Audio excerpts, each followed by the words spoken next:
Thank you very much, Madam Chair. And Director, thank you for visiting our committee on back-to-back days. I know you've got an extremely busy schedule, and the fact that you'd be here again means a great deal to us, and we appreciate your time.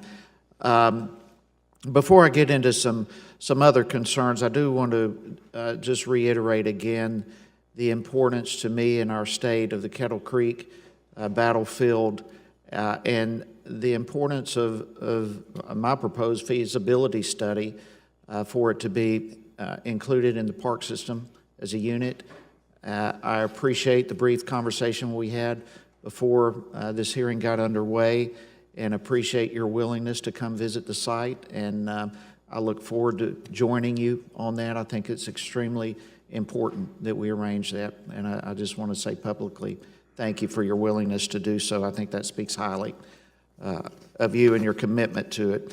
But I do want to transfer to the maintenance backlog issue. I think we have a very serious problem here, obviously. You're aware of it as well. And I am probably, I think with most everyone here, I've supported the Restore Our Parks and Public Lands Act. I'm very grateful for Chairman Grijalva and Ranking Member Bishop for their bipartisan work in moving this forward. But I am concerned overall that the Park Service may be resting on its laurels and really kind of depending on Congress to take care of this problem on its own. And I just want to make sure that that is not the case. The President's budget is asking for $132 million basically to address the maintenance backlog, $134 million to forestall growth in maintenance backlogs. But as I look at all this, it seems to indicate to me that the backlog is actually increasing by roughly 2.5% every year, or $227 million. Is that ballpark correct?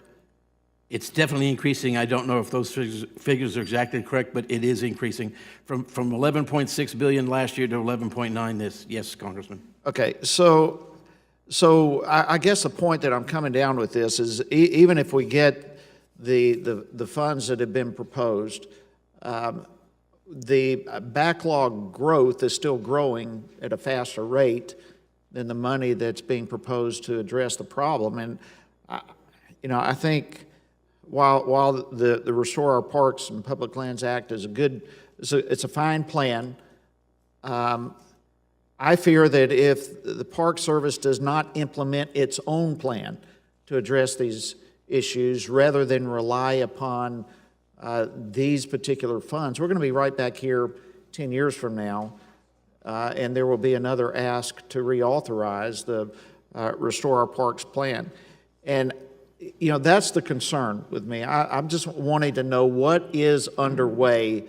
The American people need those energy revenues for other things, not as a de facto piggy bank for the Park Service. So I guess really my question is, what assurances can you put on the table here to let us know that that is not the case, and that y'all have a plan to implement?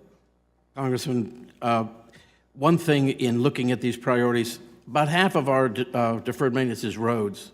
If we did have the funding that we're talking about from the Restore Our Parks Act, rather than where we're now doing probably segments of roads and whatever else to catch up, you would be able to plan ahead with knowing you had that funding stream to complete projects in a much more economical, much more satisfactory time frame. So there would be a gain in having that much money in the system to do our planning, design and planning for all of our projects and get a benefit on that.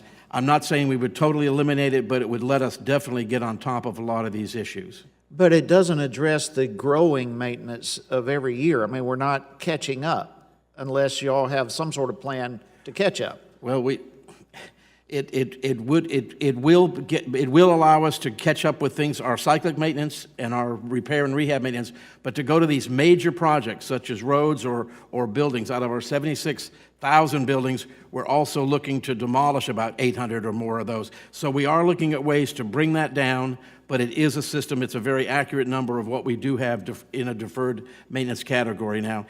Your concern is possibly correct, but we'd sure like the 5 years to show you what we could do to resolve this deferred maintenance issue. Okay, thank you. Thank you. Thank you, Mr.